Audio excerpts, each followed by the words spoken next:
ধরা পড়ে গিয়ে আহিরের নাম বলে দিল বিন্দা। হ্যাঁ বন্ধুরা, এমনটাই দেখা যাবে। তাই সম্পূর্ণ জানতে ভিডিওটিতে লাইক দিয়ে চ্যানেলটি সাবস্ক্রাইব করে দেখতে থাকুন।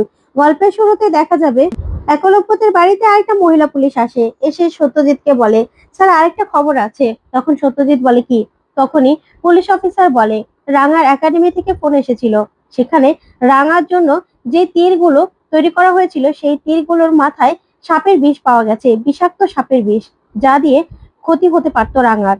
সেই ছেলেটাকেও পাওয়া যাচ্ছে না। সেই ছেলেটাকে নতুন অ্যাপয়েন্ট করা হয়েছিল, কিন্তু সেই ছেলেটার কোনো খোঁজ নেই। সেই ছেলেটাই রাঙার জন্য এই তীরগুলো এনে দিয়েছিল। তখন এই কথা শুনে সবাই চমকে যায়। আর ওইদিকে একলব্য বলে, সাপের বিষ? কি বলছে এসব? তখনই সত্যজিৎ সিনহা বলে, হ্যাঁ সাপের বিষ। ওইদিকে বিন্দা মনে মনে বলে, সর্বনাশ, এ তো দেখছি সবকিছু বের করে ফেলছে। তখনই রাঙা বিন্দার দিকে তাকিয়ে মনে মনে বলে, বড় বৌদি এরকম ঘাবড়ে যাচ্ছে কেন? কি হলো? তাহলে কি বড় বৌদি এই সবকিছুর মধ্যে জড়িত আছে? আর বড় বৌদি তো সাপুরের কাছে গিয়েছিল না? তখনই বিন্দা প্রচন্ড ভয় পেয়ে যায়। ওইদিকে সত্যজিৎ স্যার বলে, আচ্ছা সেই ছেলেটা কোন জায়গার, কোনো খোঁজ পাওয়া গেছে কি? ওইদিকে রাঙা সেই পাগলের নাটক করতে করতে বিন্দার কাছে যায়, গিয়ে বলে, সাপ, বিষাক্ত সাপ, এরকম করে করে নাটক করে। তখন বিন্দা প্রচন্ড ভয় পেয়ে যায়। ওইদিকে সত্যজিৎ স্যারকে রাঙা ইশারায় বিন্দাকে চেপে ধরতে বলে। তখনই বিন্দা সত্যজিৎ স্যারকে দেখে ভয় পেয়ে যায় আর বলে, এ কি, আপনি আমার দিকে তাকিয়ে আছেন কেন? সত্যজিৎ সিনহা তখনই বিন্দাকে বলে, আচ্ছা আপনি আপনি সাপুরের কাছে গিয়েছিলেন না সাপের বিষ আনতে? আমাদের কাছে কিন্তু খবর আছে, আমরা কিন্তু সেই সাপুরিকে ধরেও ছিলাম, আর আপনার ছবি দেখিয়ে সে আইডেন্টিফাইও করতে পেরেছিল।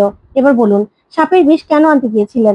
আপনি কি তাহলে রাঙাকে সাপের বিষ দিয়ে মারতে চেয়েছিলেন? তখনই বিন্দা প্রচন্ড ভয় পেয়ে যায় আর সত্যজিতের দিকে তাকিয়ে থাকে আর বলে, কি বলছেন এসব আপনি? তখনই দেখা যাবে সবাই অবাক হয়ে বিন্দার দিকে তাকিয়ে থাকে। ওইদিকে একলব্য অদিতিকে বলে, অদিতি তুই ফোনটা লাউড স্পিকারে দে। তখনই অদিতি ফোনটা লাউড স্পিকারে দিলেই এইদিকে রাঙা আবারও বিন্দার কাছে এসে বলে, বিষাক্ত সাপ, বিষাক্ত সাপ, এরকম করে করে আরো বিন্দাকে ভয় দেখিয়ে ফেলে। তখনই একলব্য বিন্দাকে বলে, বড় বৌদি তুমি যদি এসব ব্যাপারের সাথে জড়িত থাকো তাহলে প্লিজ বলো, কে রাঙাকে মারতে চেয়েছিল? আর ওই ছেলেটাকে কি তুমি চিনো? একাডেমিতে যে ছেলেটা ছিল, তুমি বলো বড় বৌদি। এখন কিন্তু আমরা সবাই জানি যে তুমি সাপের বিষ আনতে সাপুরের কাছে গিয়েছিলে, তুমি কিন্তু ধরা পড়ে গেছো। এবার যদি আমরা সবটা ধরতে পারি না, তাহলে কিন্তু আমরা ছাড়বো না। দেখো, এখনো সময় আছে, তুমি সবটা স্বীকার করে নাও। রাঙাকে তীর মেরে কে মারতে চেয়েছিল? কে? তখনই বিন্দা সত্যজিৎ সিনহার কাছে যায় আর গিয়ে নাটক করে আর বলে, আমাকে হাতকড়া পরিয়ে জেলে ঢুকিয়ে দিন, আমার জেলে থাকাই ভালো। তখনই বিন্দার নাটক দেখে রাঙা সহ সবাই তাকিয়ে থাকে। তখন কৃষ্ণা বলে, ছি বিন্দা ছি, তুমি শেষ পর্যন্ত রাঙাকে মারতে চেয়েছিলে? এই সব কিছুর পিছনে তুমি রয়েছো? আমরা তো ভাবতেও পাচ্ছি না, ছি ছি ছি। তখনই একলব্য বলে, বড় বৌদি আর নাটক করো না, প্লিজ, সবটা এবার স্বীকার করো, সবটা স্বীকার করো। তখনই দেখা যাবে পাঞ্চিনি বিন্দাকে বলে, শোনো বড় বৌদি, এবার কিন্তু সত্যি সত্যি তোমাকে জেলে পাঠানো হবে। এবার তোমাকে সত্যি সত্যি জেলে যেতে হবে। তখন এই কথা শুনে বিন্দা বলে, হ্যাঁ সেটাই তো তোমরা চাও যে আমি জেলে চলে যাই, তাই তো? আচ্ছা, তোমরা কি করে ভাবলে যে আমি রাঙাকে মারতে চাইবো? রাঙার সঙ্গে আমি অনেক অন্যায় করেছি। হ্যাঁ, রাঙার জন্য বাবাকে পর্যন্ত আমি তীর মেরেছি, কিন্তু রাঙাকে আমি মারতে চাইবো কেন? এতটাও কি আমি নিষ্ঠুর? না। আমাকে এই বাড়ি থেকে সভ্য যখন বাড়ি থেকে বের করে দিয়েছিল, তখন আমি বুঝতে পেরেছি যে আমি কতটা অন্যায় করেছি, কতটা অপরাধ করেছি রাঙার উপর, এই পরিবারের উপর, এই মানুষগুলোকে কতটা অত্যাচার করেছি আমি। আমি নিজের ভুলটা বুঝতে পেরেছিলাম। আমি রাস্তায় রাস্তায় হেঁটে হেঁটে রিয়ালাইজ করেছি, আমি মানুষের ধারে দুয়ারে হেঁটেছি, কিন্তু তারপরেও আমি কি রাঙাকে মারতে চাইতে পারি? এই রাঙা, তুই বল না, বল না, আমি কি রাঙাকে মারতে চাইতে পারি? তোকে মারতে চাইতে পারি? তখন এই বলে সত্যজিৎ বলে, শুনুন, আপনি না এইসব নাটক বন্ধ করুন। এবার যেটা আমরা জানতে চাই সেটা বলুন, কারণ একাডেমিতে কিন্তু একজন একজন অসুস্থ হয়ে গেছে সেই তীর মারতে গিয়ে। তার গায়ে বিষাক্ত একটা সাপের বিষ পাওয়া গেছে, আর সেখান থেকেই কিন্তু সেই ছেলেটাকে আর পাওয়া যাচ্ছে না। আপনি কিন্তু আর নাটক করবেন না। তখন বৃন্দা বলে, বিশ্বাস করুন, আমি আমি কিছু করিনি। আমি সাপের বিষ চাইতে গিয়েছিলাম শুধুমাত্র নিজেকে একটু মরে যাব বলে। আমি সেই সাপুরেকে বলেছিলাম যে আপনি আমাকে একটু বিষ দিন না, আমি খেয়ে মরে যাই। কারণ সভ্য আমাকে অবিশ্বাস করে বাড়ি থেকে বের করে দিয়েছিল। আমার আমার অনেক রাগ হয়েছিল, বিশ্বাস করুন, আমার নিজের উপর অনেক রাগ হয়ে গেছিল। আমি মরতে চেয়েছিলাম, কিন্তু রাঙা বিশ্বাস কর, আমি তোকে মারতে চাইনি, বিশ্বাস কর।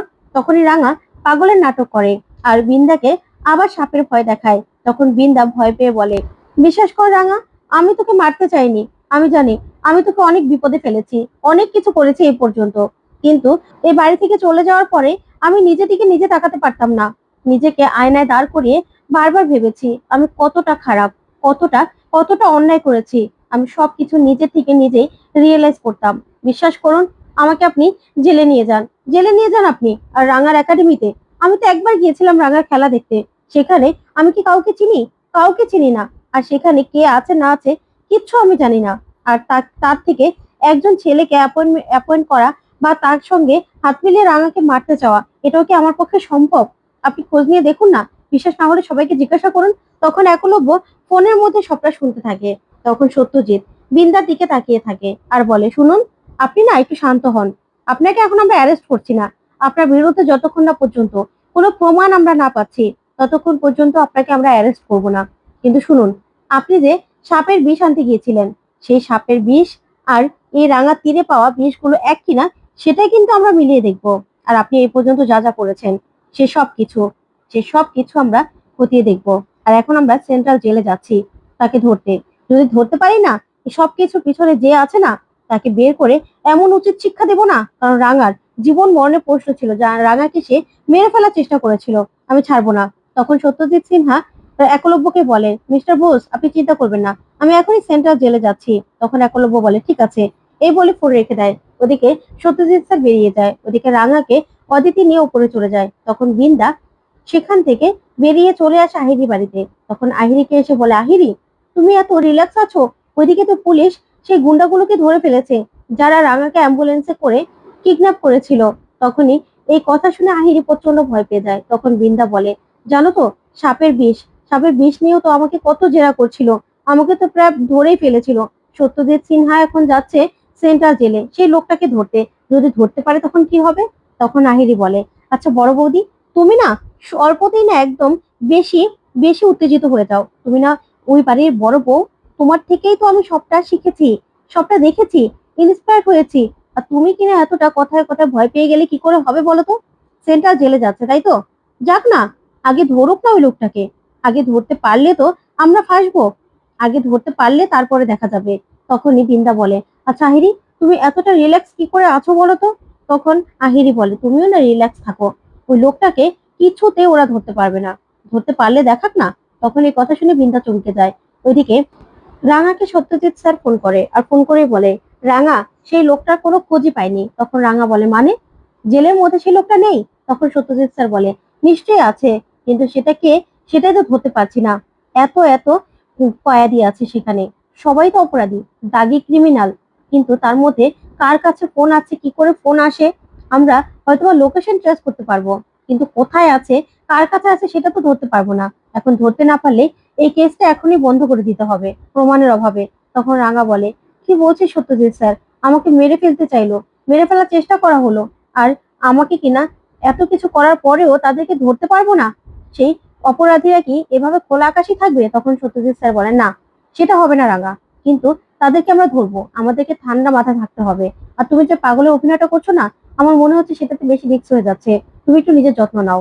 এই বলে ফোনটা রাখলে তখন রাঙা বলে, আমি ঠান্ডা মাথায় থাকবো, কিন্তু আমার পরিবার তো আরো বিপদে থাকবে।